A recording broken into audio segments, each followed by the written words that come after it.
Hello everyone, my name is Binks and welcome back to Let's Play The Great East Attorney 2 Resolve, where we will be continuing on in the third case of the game.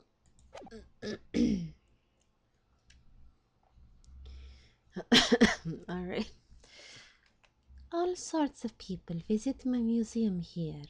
Men and women, young and old. So I'm recording this back to back, so I still haven't gotten to see your comments or anything about the voice acting.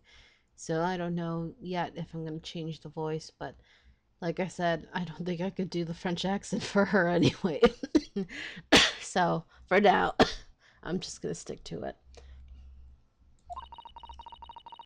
Sometimes they drop in just for a short time on their way back from the pub. I welcome them all. But if anyone tries to damage my exhibits, I do not take it lightly. Anyway,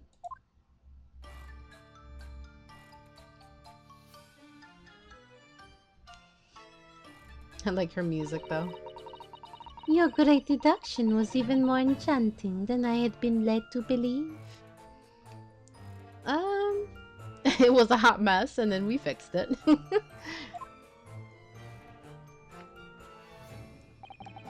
It was a pleasure, my dear madame. I'm gratified that you enjoyed the spectacle. And as for your rough customer, I've no doubt he'll regain consciousness shortly and return home. What concerns me more is the waxwork from the special display, if it was indeed genuinely abducted.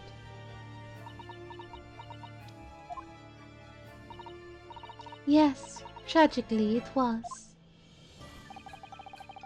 Then I would ask you to recount to us the events surrounding the stolen waxwork. In as much detail as possible, if you please. Very well. But after I have told you what I know, I must insist that you return to your work. You thought you could get away from that, huh?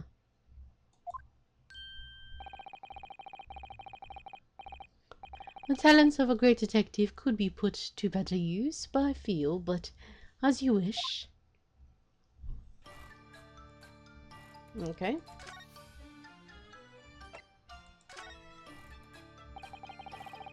Tell us more about the stolen waxwork, please.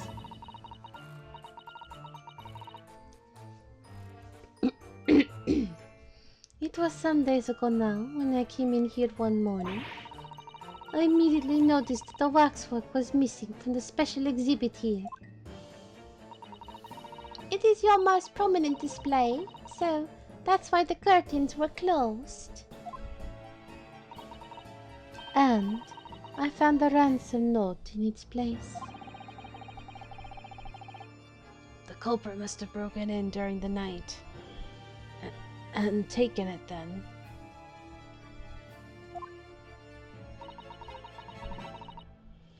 So this waxwork that was stolen, it was a model of some horrible criminal, I suppose?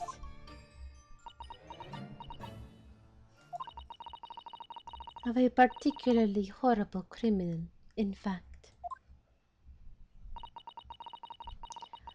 The killer left a more profound scar on society than any other, I would say. The professor. The professor? Like Professor Moriarty? Are we going there finally? I was wondering if we would go there. If we have Sherlock Holmes, then of course we're gonna have a professor, like Professor Moriarty. Not even surprised. Professor Moriarty is Sherlock Holmes's nemesis in most of, Sherlock Holmes's stories and movies and stuff, so... Interesting. Not a name I've heard of.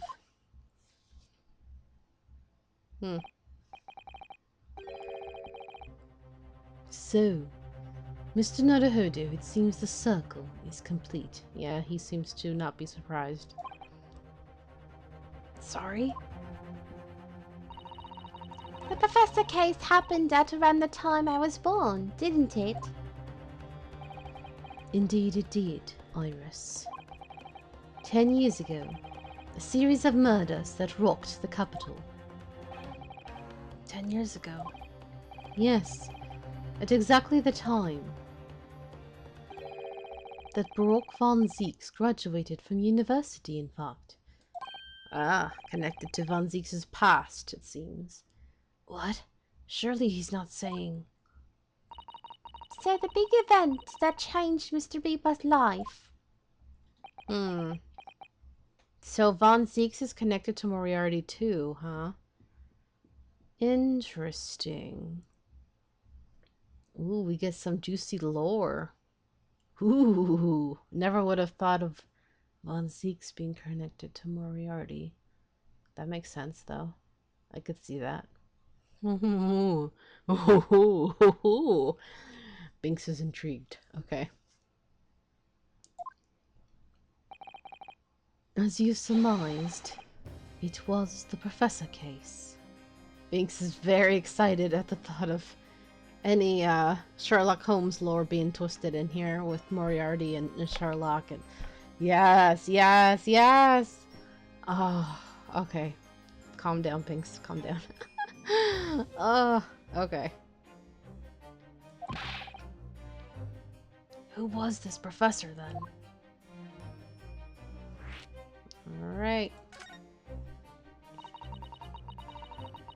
It was a series of gruesome murders that had all of London gripped in terror a decade ago.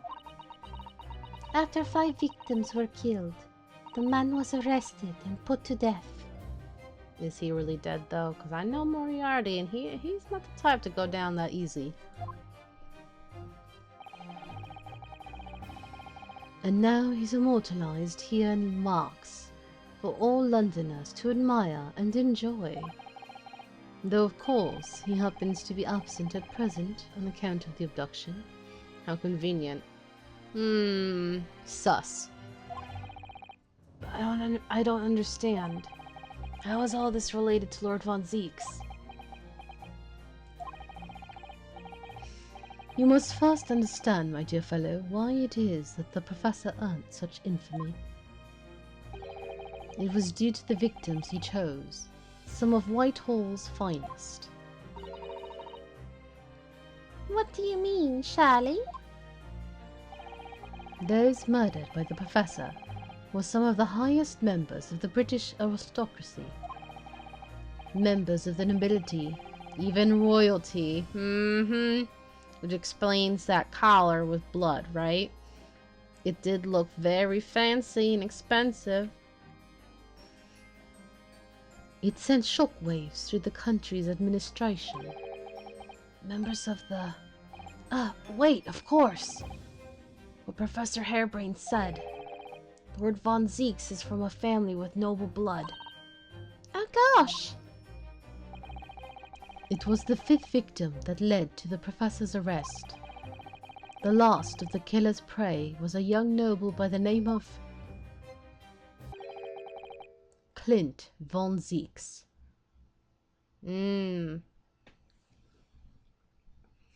So a relative of Baroque. His dad, his cousin, his brother.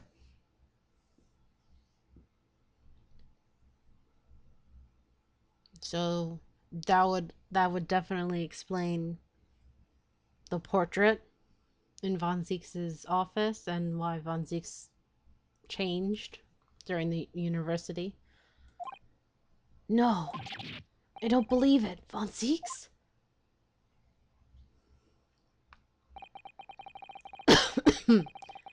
I'm sure you can piece together the rest for yourself.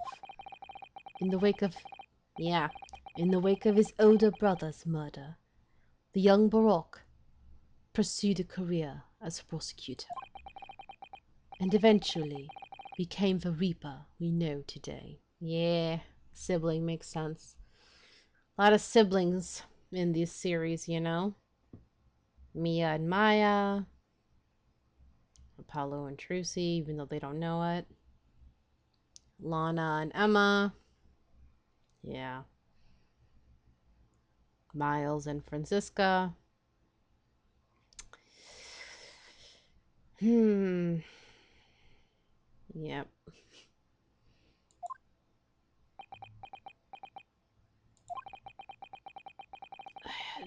I had no idea Lord von Zieks had such a tragic past.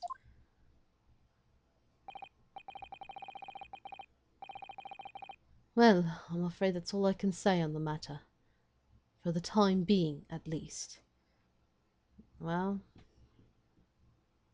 interesting. That explains his connection to you, Sherlock. And Professor Moriarty. The professor. They didn't want to use the name, right? Because of the whole copyright thing, so they're just gonna say the professor. That's pretty cool. After all, I have work to do. As a waxwork exhibit.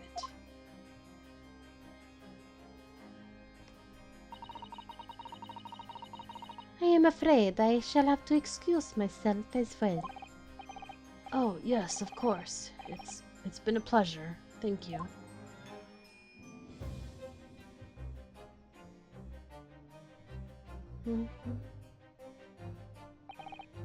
Well, none of the predicted scenarios I've been analyzing involved you coming to visit me here.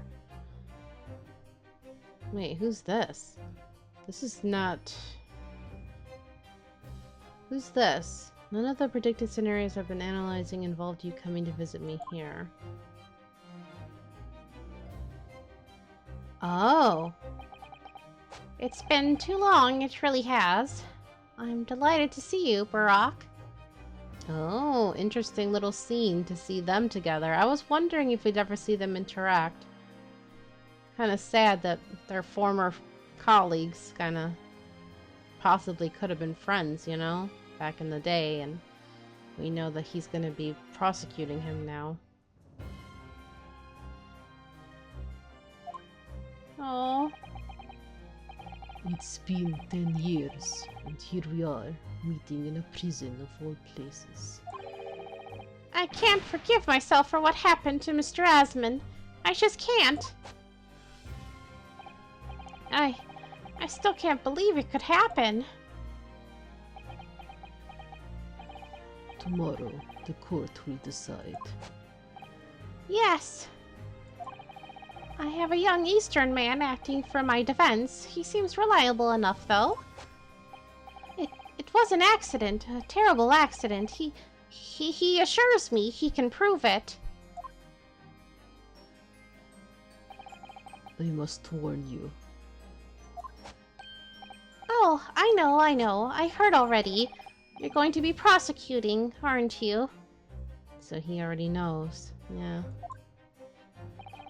Yes. Since I returned to England, I've heard lots of stories. This is interesting. Because it's not like him to actually come and personally visit someone like that, and he's actually warning him. I think it shows that he does care in his own way. But he's not looking at him, maybe out of guilt, you know? I think deep down, maybe he's hoping that Ryunosuke can save him. And he's hoping that his old friend is innocent. But if they can work together and get to the truth, then that'd be great. But I'm sure he's still gonna do his job and put up his usual cold front, like as if he doesn't care. It's gonna suck, though. It's gonna seem like he doesn't care and like he's being ruthless and vicious as usual. Barack, are you really? What? Never mind. I know that you have my best interests at heart. My friend is on trial. I wouldn't entrust it to anybody else. Aww. Aww. That's actually really sweet. He actually called him his friend. And it's like, look at that. He's like, I believe in you. Like, look at that. And him saying that is his way also of saying, this is the best way I can protect you, you know? Like, even if it seems like he's going after him, we know that he'll be trying to find the truth. Oh, I like this, you guys. I like that we're seeing the other side of him now. We know that he's had some character growth. Ah, finally, Van Zieks. We know the truth about you little by little. It's taken a damn long time to get here. I just had to be patient, but man, did they take a long time. The second game. We saw a little glimpse of it last case, but finally this case. Finally! The character growth. It's here. I hate waiting for it. Like, I hate waiting. Like, I like to see a little quicker development. Not super fast, but little bit faster pace. Just a little. Oh, because sometimes they take a little too long. There are some other games in the series where they take way too long to start showing that character growth in the prosecutor, and then by the time they do have it, it's like it's too late. And then I'm like, I didn't like the character by the end. I'm like, no, I don't care. I don't like them. Or they made them too unlikable that by the time it came, it just wasn't enough. You know? There's one prosecutor in particular I'm just like, nah. Anyway. Von Zieks, I think they did it just enough, just in time, that I'm like, yeah. I think they saved it with you. Of course. I fully understand. Thank you, Barack. Until tomorrow, then. I'll see you in court. Like, the pacing is okay. It's a little slow, but it's alright. Okay, to be continued. Well, we'll keep going.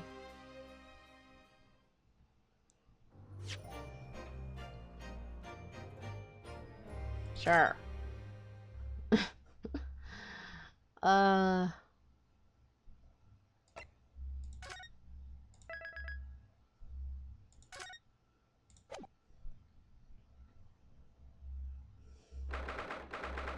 October 23rd, 8:52 a.m. Old Bailey, defendants antechamber. Finally in the trial. I can't believe it's been 6 months since I was last allowed to work in court. Now here I am, back at the Old Bailey. Ah, Mr. Naruhodo. Good morning, Professor Hairbrain. I don't understand. It doesn't make any sense. The atmospheric pressure in here is off the charts. I've never felt anything like it. It's crushing me. I feel it every time I'm here. That gravity. Well, this is Britain's highest court. But are you telling me it's fitted with some kind of a device that can actually control air pressure? No. I think it's probably all in the mind. Ah, yes. Well, you won't let me down, will you, Mr. Naruhodo? I'm counting on you in today's trial to save my life. To save the secret of my super high voltage instantaneous kinesis machine from being made public. Yeah, bruh. I don't think it's actually gonna work, dude.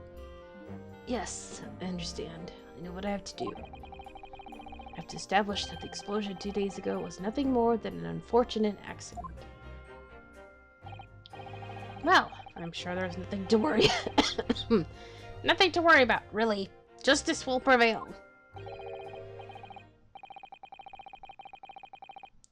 My commiserations, Mr. Naruhodo. You appear to have been lumbered with the most tiresome case here.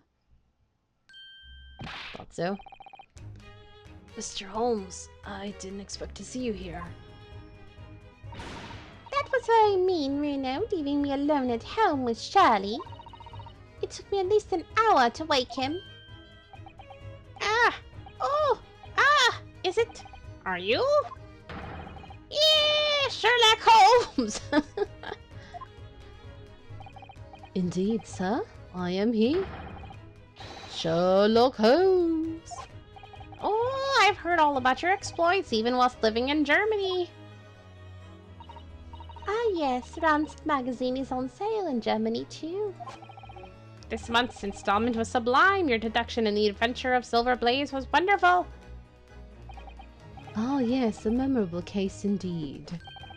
It concerned a snake, I seem to recall. No, that was the speckled band. Well, thank you for coming. I do appreciate your support. I'm sorry to disappoint you, my dear fellow, but I'm afraid I can't stay. Oh.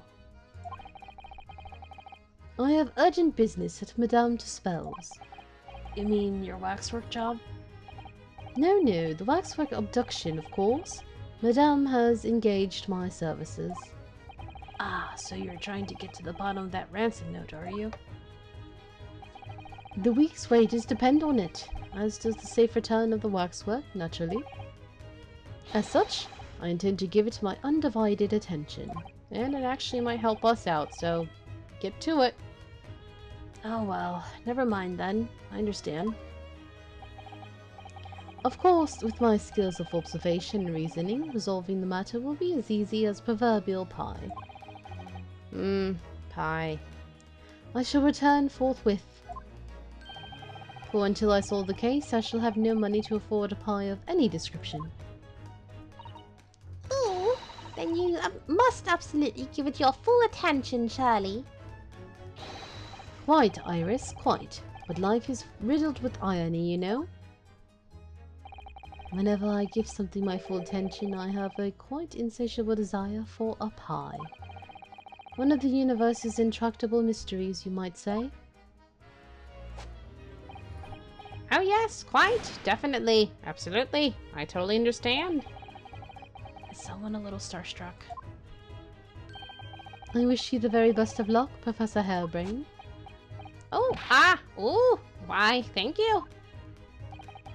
Before I depart, Mr. Naruhodo, a word in your ear, if you please. What's this about?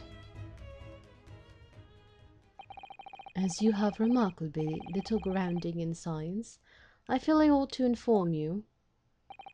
As compelling as the super high voltage instantaneous kinesis hypothesis might be, a practical implementation, such as was attempted by the professor at the Great Exhibition, is quite impossible.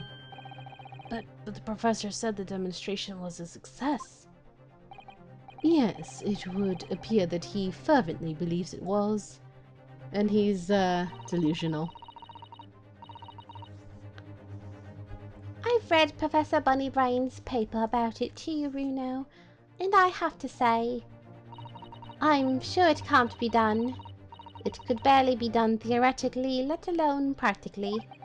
He's literally a bunny brain. So he's completely barking up the wrong tree. Literally a mad scientist over there. But how could an experiment that had no possibility of succeeding in fact succeed? That's contradictory. And it's that contradiction that will be at the heart of the trial, I've no doubt.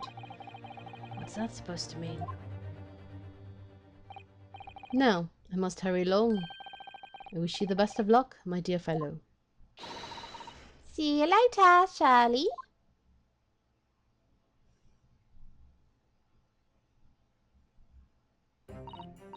Well, it looks like you're on your own today, Runo. But chin up, you can do it. Oh? What about you, Iris? No, I'm afraid I can't help. I have something I need to do. I see. Oh, big boy Runo on his own. It's going to be a big surprise for you when you find out what it is. Ah, that sounds ominous. Counsel for the defense and the defendant. Court is about to be in session. Make your way into the courtroom at once. We're on our way. An experiment that the laws of science can't possibly succeed. And a scientist who's convinced that it did. That's the riddle you have to unlock here, Ryunosuke. That's the key to this case.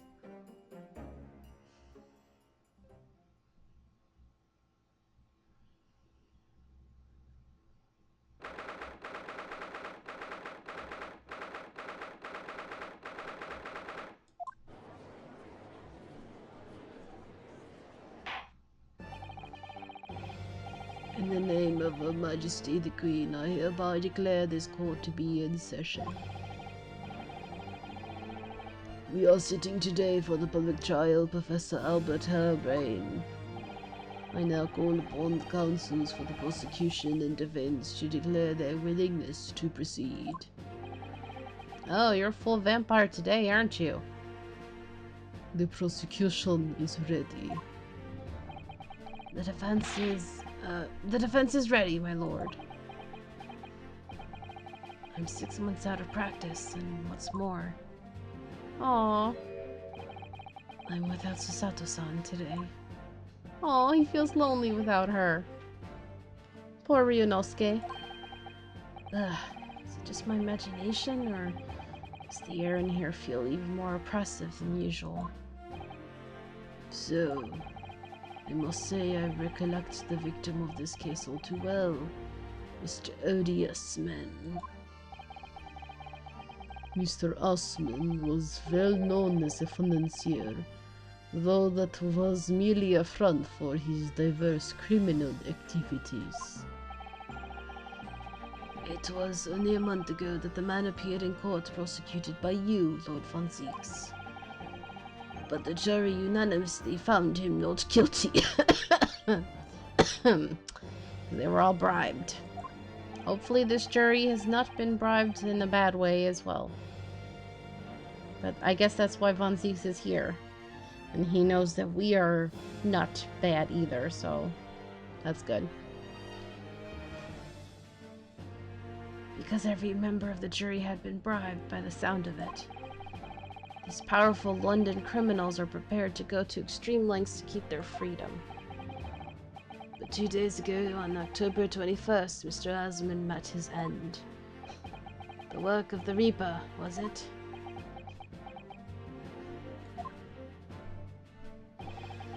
If that is how your lordship would describe divine retribution, the fact remains that Mr. Asman's death was a direct result of the actions of the accused, Professor Harebrain. Very well then. Now, ladies and gentlemen of the jury, you have been selected at random to represent the will of the people. Are the 6 of you ready to fulfill your societal duty? Oh, new people! Great. Ah, there's so many voices. No, I don't wanna. Alright, new people. Jesus. Oh, God, this is always the hard part. There's too many. I'm most gratified to have been selected to carry out this important civic duty, my lord. Oh, hello. To have a man's fate in the palm of one's hand. Oh gosh, oh golly, it sends shivers down my spine. Oh, another magician. Okay, what's the chances of that? Huh. Interesting. A case where there's magic involved. Interesting. Science experiments, magic, conjuring tricks, courtroom trials, all are nothing more than performances. You kind of look a little magic-ish as well, even though you're a scientist. Any spurious scholar that defiles the reputation of science deserves to hang. We have to listen to what's said on both sides of the fence and then settle on one. That's it, isn't it? Is this the old man? Is this the same old man who was unconscious earlier? The one we thought was a wax figure. The one I thought was Roly Beat. Sir, why are you here? How are you here again? Why are you always asleep? Are you the same one? Did you have a mustache back then, too? I don't remember you having... Did he have that big old mustache before? Wasn't like this in my day. Wasn't like this at all. Sir, put the gun away. That's... The police killer Ottermole look-alike again. Yep. And he's as exhausted as ever, it seems. I didn't remember him having that big old mustache. Okay. I'm not gonna remember the voices I gave these people in my... Dang that, but... Now, as I'm sure you're all aware, incident we are here to judge today tragically took place at the Great Exhibition, so shortly after its opening. Though the death toll could have been far worse, with the exception of the victim, no one was killed. Nevertheless, the dream of the science being exhibited rapidly turned into a nightmare for the spectators. A tragic turn of events, and as such, the eyes of all London, no, of the whole world, will be on this trial. It is our duty to reach a swift and just conclusion, I feel. So, your opening statement, please, Lord Von Zieks. At the heart of this incident is technology never before demonstrated anywhere in the world. One of science's latest developments, I take it. The government is keen to capitalize on the Great Exhibition to improve Britain's technological advantage. The technology being demonstrated by the accused was described as that, which I don't want to read because I'm tired. Good lord. It's designed to disassemble human subjects using extremely high voltage electricity and beam them instantly to another location where they are subsequently reassembled. Is such a thing even within the realms of possibility? No. Nope, unfortunately, no. Well, I don't believe it, that's for sure. Disassembling people with electricity? My goodness, how shocking. Ha! The whole idea is absurd. The hypothesis would never stand up to scrutiny. Sir, I believe you are a fellow of the Royal Society, are you not? An expert in your field. I am, and my word on the matter can be considered final. Instantaneous kinesis is poppycock. I always like that word. Poppycock. So this expert and Mr. Holmes are in agreement. It's impossible.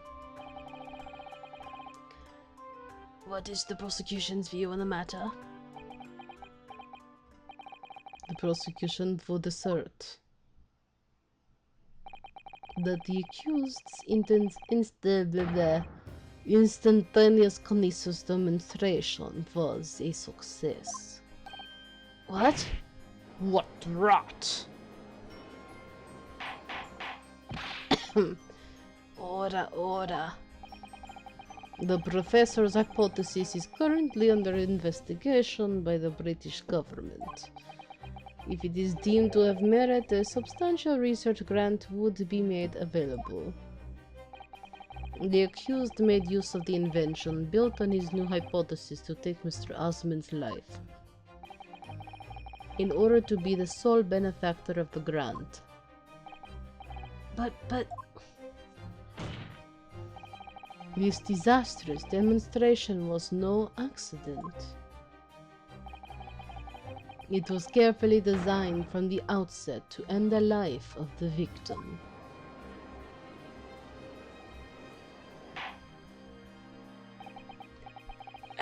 Thank you, Lord Von Zieks. The prosecution's stance is clear. But you will now bring forth witnesses to substantiate your claims. Gladly, my lord. Ah, dramatic time. Alright. Bailiff, show the first witnesses to the stand. Okay. Witnesses, state your names and occupations for the court. Yes, sir. Tobias Gregson, Detective Inspector at Scotland Yard's Can't talk. Homicide Division. Trying not to cough. Ugh. I had to end it in a few because I'm just like, ugh. I was on duty at the demonstration on the day in question and in charge of the following investigation.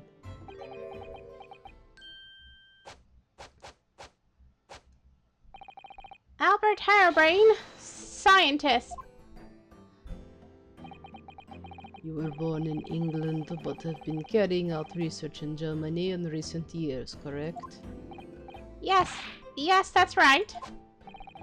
After graduating from university here in Britain, I went to work in Germany and made an amazing discovery. It is what brought me back. I had to demonstrate my incredible hypothesis at the Great Exhibition. What you demonstrated was incredible, alright? Incredible explosion. But the science was a success. The instantaneous kinesis worked. Everyone saw it. They must have done. Yes, there was a terrible accident, but the demonstration of my hypothesis was a success. Well, that much is undeniable, as shown in this photograph taken by the forensic investigation team.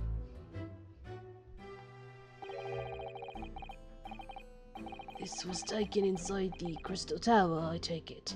The centerpiece of the exhibition, no less. That's right, my lord. Seems the victim rammed straight into it. I see. Very well, submit the photograph as evidence. Photographic print of the victim taken after he had ostensibly been beamed to the Crystal Tower. It shows an apparent stab wound to the chest. Apparent. As the courts heard, the victim of the incident was Mr. Odie Asman. There have been a number of allegations made against the man, but putting them aside for the time being, he was the man who financed the research for the experiment and the demonstration itself. I see. So to summarise the situation, the defendant is accused of taking the life of the man who funded his work. Would that be correct? Exactly.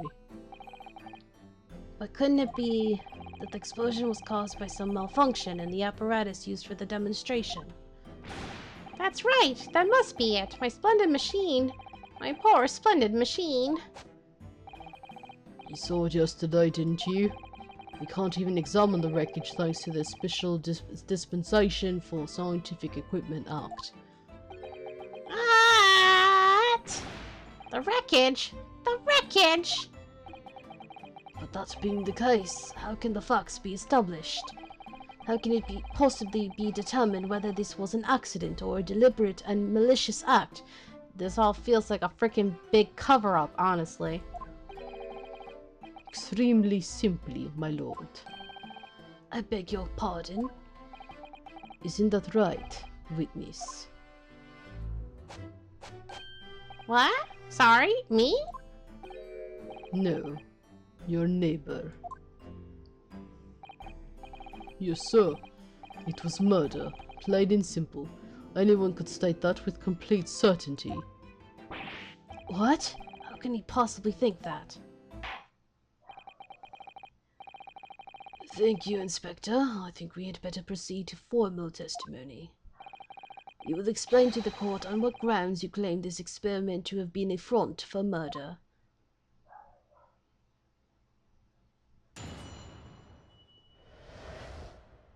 Okay.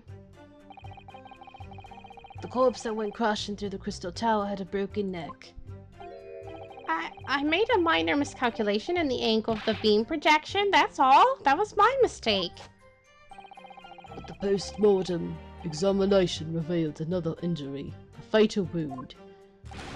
There was a lesion in his chest where he'd clearly been stabbed by something sharp right in the heart. So the victim was killed before he went anywhere, and this fella's the only one who could have done it. Hmm. An extraordinary business. In addition to suffering a broken neck, the victim was stabbed in the heart?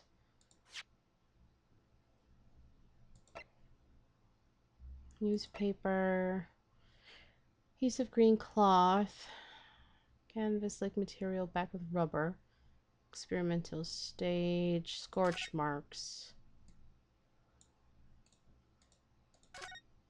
It looks like layers of thick canvas with a thick rubber lining of sorts. Never seen anything like it before, but applying Mr. Holmes's methods, you might deduce it was part of a raincoat worn by someone who really didn't want to get wet. And the charring must have occurred when the person was struck by lightning. Or maybe not. Part of the explosion, yeah. Mysterious device found behind a tree under the experimentation stage at the exhibition grounds. Hidden there deliberately. Will definitely come into play later. To me, it still kind of looks like a crossbow or something. Can't do nothing with it yet. Definitely come into play later. When we have someone with us, maybe. Experiment sketch. Relative positions of the Crystal Tower and Professor Herbane's machine.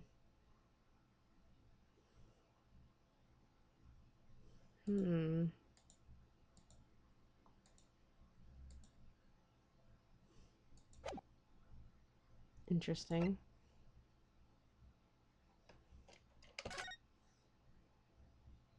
This looks like glass.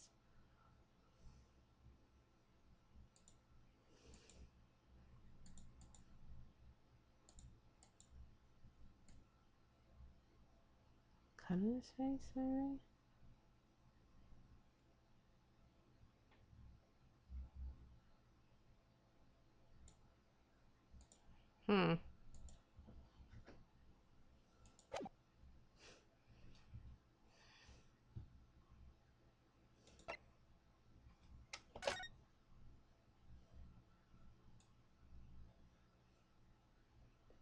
We already looked at this. What about the lost cat? The Reaper attacked. It's the kingpins of the criminal underworld generally managing to escape conviction in the Reaper trials. This isn't the first time their henchmen have tried to attack Lord von Zieks as a result by the sound of it. Makes you think, if that's how the justice system works in London, then there must be dark forces at work. Okay.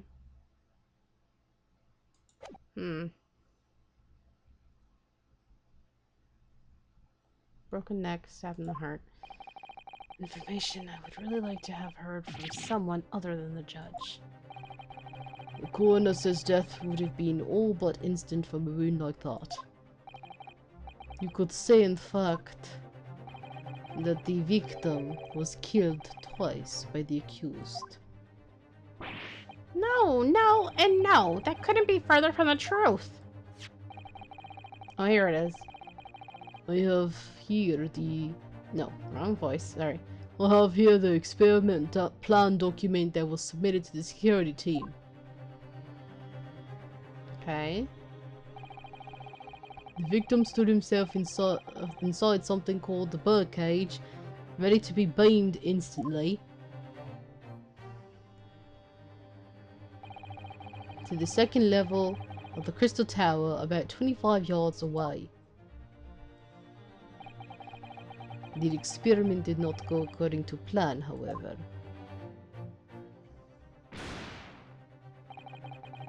As the machine was put into operation, there was a large explosion. The blast caused the beam transmitter to point higher than intended. Accordingly, the kinesis resulted in a birdcage materializing in mid-air, from where it subsequently fell, crashing through the glass of the Crystal Tower's large round window. My word, one assumes the victim's neck was broken upon impact with the tower then.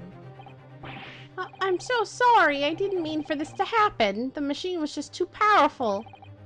But honestly, really, I swear, it was just an accident. A terrible accident. Unfortunately, that excuse can't save you. No, nor considering the sharp murder weapon that pierced the victim's heart. Murder weapon? What are you saying? This is the autopsy report submitted by the coroner. The prosecution would like it entered into the court record. Your request is granted, counsel. Autopsy report of the victim, Mr. Asman. His neck was broken from the impact of a violent fall. He was stabbed in the chest with a sharp object. I was there in person, you know. I saw the whole ludicrous performance. And the only other person on the stage with Mr. Asman was that disgraceful excuse for a scientist. And really, by all accounts, it must have been him. Huh, hard to think otherwise, really. Very well, counsel for the defense. Proceed with the cross-examination, please. Oh, yes, my lord. I need to focus here. It's been a while.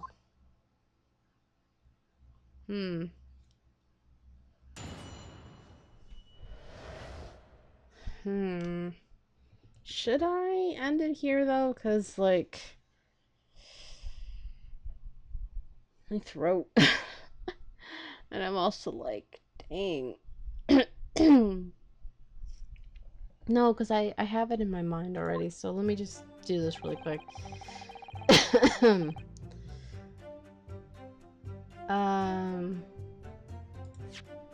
What do we have?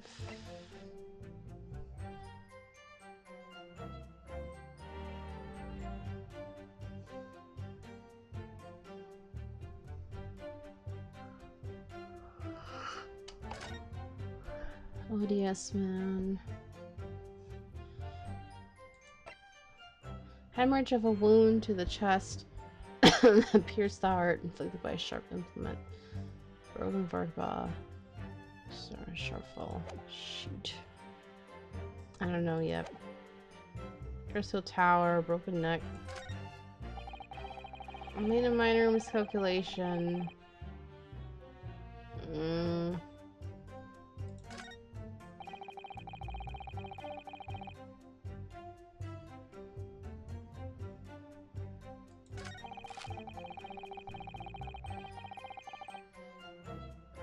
Okay, press, let me press this, because he hasn't, talked about the stab wound much. The defense knew nothing of this crucial information. What was he stabbed with, too? The prosecution received this report from the forensic investigation team only this morning. That was the first we knew of it as well. I can only apologize for the impossibility of informing the defense. This feels... excuse me, this feels like Edgeworth with the updated autopsy report. Sarcastic and insincere. Thanks. So, what was the nature of this sharp object? Among the accused tools that were in use at the demonstration, oh no. One is of particular interest. Let me guess, the screwdriver? Yep. This. The one thing we noticed, right? Ah, yes, that would appear to be some kind of screwdriver. Ah! There he is! Oh no. My trusty little companion, Andrew! Why did you have to react? Ah, Andrew, of course. Ah, do you know each other already? He's one of my dear friends, like all my tools. I've named them all, you know, for one big happy family.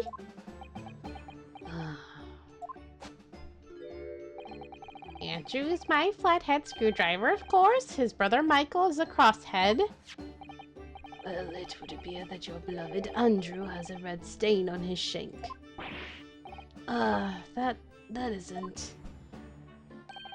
It's blood, beyond all reasonable doubt. No! And that's not all. The long, sharp shape of this Andrew fellow is completely consistent with the victim's wound. Stop dancing happily over there, you fool. What? Yeah, you're screwed now. Order, order. The court will now enter this friend of the defendant as evidence. His trusty screwdriver named Andrew. Yep. Thanks, Andrew. So, one of Professor Hairbrain's tools is the murder weapon. Great. Andrew, no. Yeah. Why? Why? Why?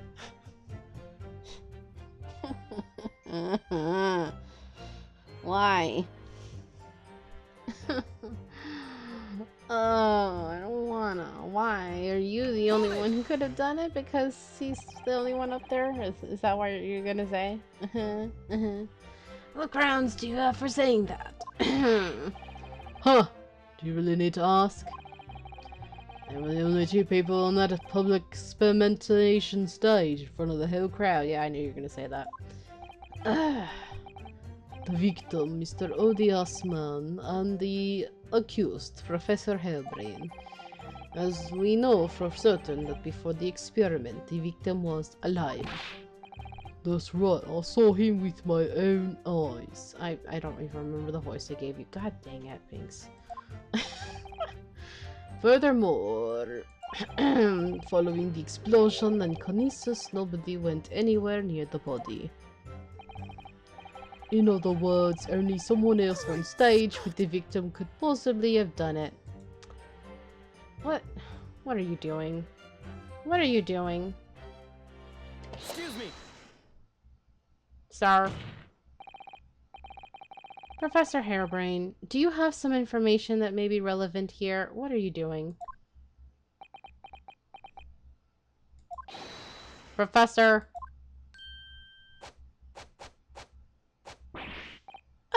Sorry. I was just calculating the optimum coefficient of electrolysis to separate molecules in the human body. And the witness stand is the best place for that. It seemed as though you might have something to say about Inspector Gregson's last remark.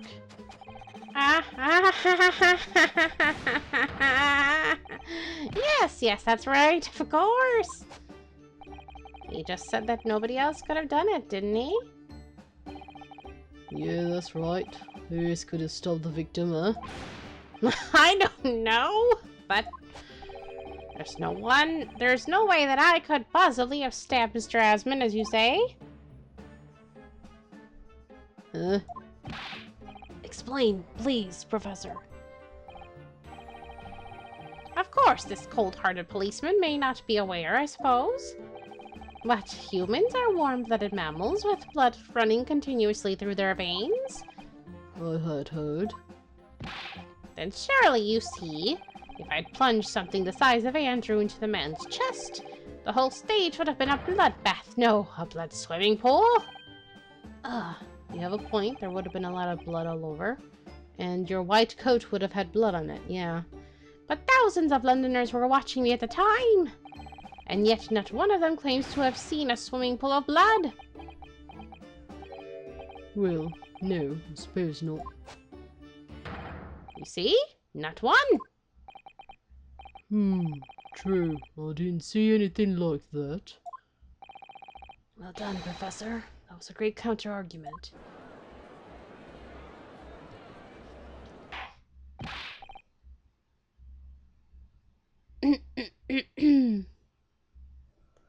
Order. But are they going to say the usual bull crap about, Well, if you left it in and then you didn't remove it and it was serving as a plug. But still, you would think some blood would have gotten on him. You know? Not even a drop. Not even a bit would have gotten on his white lab coat. Come on now.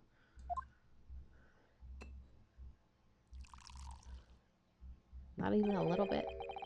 Pray forgive the discourtesy if I savor a drop from my hallowed chalice to accompany my old friend's adducing. Here's to you, Albert. Oh, you're too kind, Barack, but I'm really not a patch on you. Oh, here we go. No, you're not. No? You've neglected to mention one crucial possibility.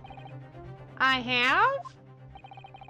A particular situation in which very little bleeding would result from a stab wound. Oh, of course.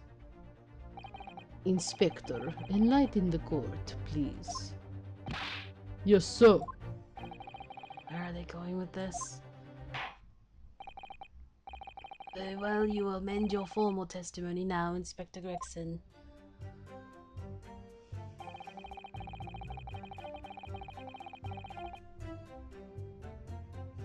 Ah.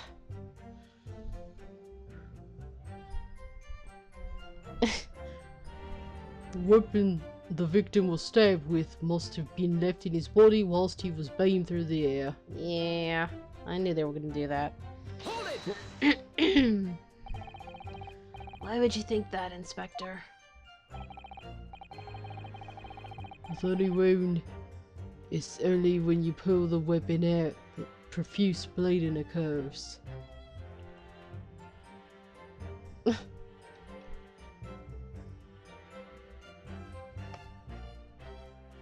I mean, what do you think about that? What do you think about that, anyway? Excuse me. Oop. I did not mean to press that. I did not mean to press that. I'm so sorry. Oh, I don't know how I pressed that on accident. Professor Hairbrain, are you hiding something from the court? What the hell? Aha! It's 4! I didn't know we could actually pursue when... Could we? Ah! Could we actually pursue when... I didn't know we could do that.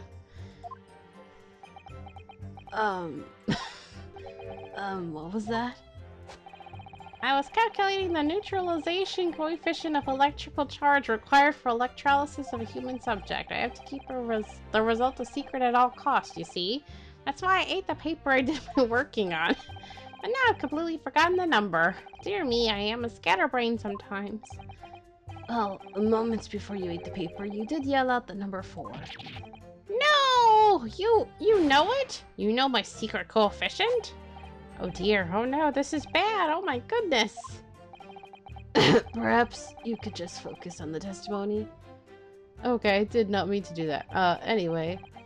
So that's all the testimony I have to work with. I had no idea the victim might have been stabbed. That changes everything. Did Von Zieks keep that to himself until now on purpose to gain the advantage? Oh well, I suppose all I could do is Press these witnesses for as much new information as possible. Okay.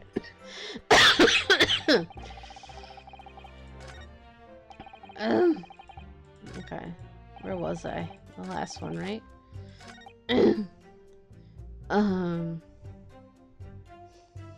So I had pressed. Hold it! Why would you think that, Inspector? The only wound is only when you pull the weapon out that profuse bleeding occurs. Whilst it's still lodged in the body, acts as a stopper of sorts for want of a better word. I see. You don't need a medical degree to be aware of this fact. It's common knowledge for any investigator. Where's Sato-san when you need her? If you ask me, this bloke masked what he was doing from view with his body before stabbing Asman in the chest. Then he beamed the victim off the stage with his fancy device, the screwdriver still where he planted it. I would never do such a thing. Not to my precious tools. I would never use them for such dirty work. You only use tools for their intended purpose. That's common knowledge for any scientist. The fact remains the lack of blood at the scene can easily be explained, as the prosecution has demonstrated. Oh, okay. So it's the same.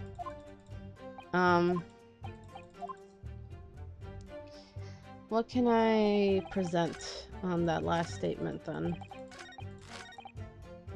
I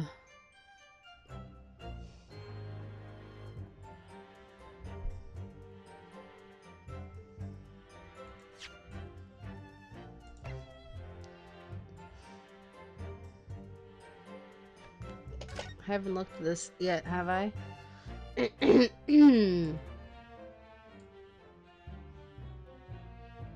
Would it even be able to stay plugged in, though? Because of the shape. It looks like it would just slide right out, right? I don't think it could stay plugged in. This is blood. Mr. Asmus, no doubt. This is the problem with looking at murder weapons. I don't think this would stay plugged in. It looks like it would just slide right out. It's too smooth, right?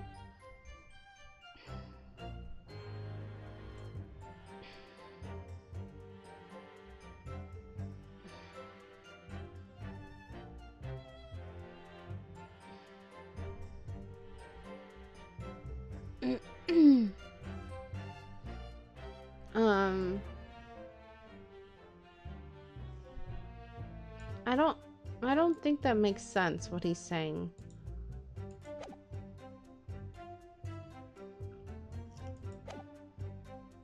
Wait, the weapon the victim was stabbed with must have been left in his body whilst he was being through the air. So you're saying his body was sent from the experimentation stage to the Crystal Tower with the... Oh, wait, but didn't we... Wait, I'm stupid. We found the screwdriver on the experimentation stage, so that doesn't make sense. Oh, you idiot. Thanks, I'm so slow. And Gregson, you're so stupid. How is that possible? Objection!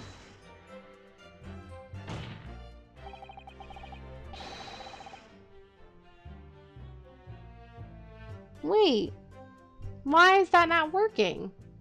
But we found it. Oh, come on. We found the screwdriver. Oh, come on. Oh, we found it on the stage. Why? I'm not even going to read what they're saying. That makes me mad. If we found it on the stage, are they saying that they carried it back? Ugh, that makes me mad. Okay, hold on. I guess they're going to say, oh, they could have brought it back. Shoot. What am I missing? Did I miss something? Am I missing something? What am I missing?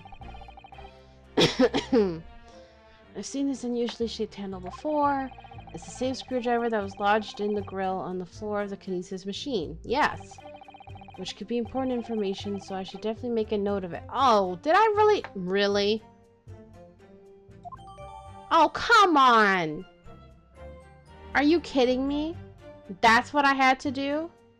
I just had to make a note of it? That makes me mad.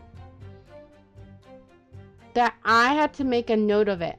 That Ryunosuke couldn't just say, yeah, this is the exact same one that we saw before that we found. Oh, that makes me mad. It's the same one. It's like literally. I know that this is how the games are sometimes. That makes me mad. Yeah, it's a very distinctive handle, alright. Ooh, that makes me mad. Okay, whatever. I'm pissed. Alright, whatever. Objection! Like, Binks, yeah, you had to re-examine the handle again. Just, it's a small little thing. Whatever. Yeah. You say that while the weapon remains in the body, there's very little bleeding. Is that unequivocal? Look, there was no blood on the experimentation stage, even though that's where the fellow was stabbed. The only explanation for that is if the screwdriver was still in his body, stopping any heavy bleeding. That just makes me mad that Gregson couldn't recognize it himself, that we were the ones who found it and gave it to him. I'm so mad. I'm so mad right now. Like, if I was Renosuke, I'd be pissed too. I'd be like, dude, come on now.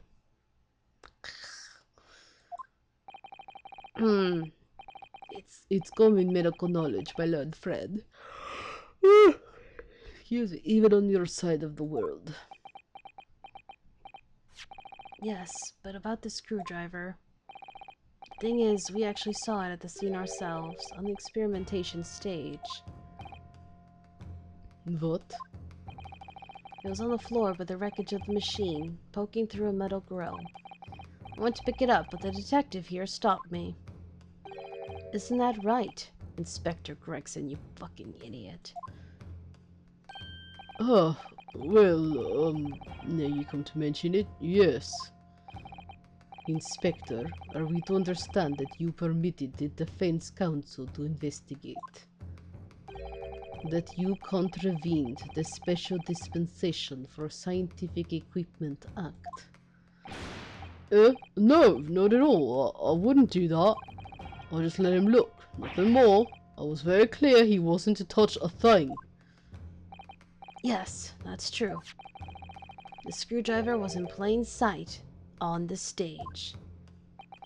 But it shouldn't have been, should it? What are you getting at? If this tool had still been in the victim's body when the victim was beamed away by the machine, then it shouldn't have still been on the stage. Ugh. Idiot. That's right. It should have been beamed across to the Crystal Tower along with Mr. Asman, and been found still lodged in the victim's chest. Whoa. Put me through a lot of BS for that. Smack you. Order, order. How do you explain this, Inspector? I don't know. I don't care. I'm ending this episode. Went way longer than it should have because of that BS. Anyway, finally, we're done. Alright, thank you guys so much for watching. Hope you're enjoying this, and until next time, have a nice day. My throat hurts. Alright, bye-bye.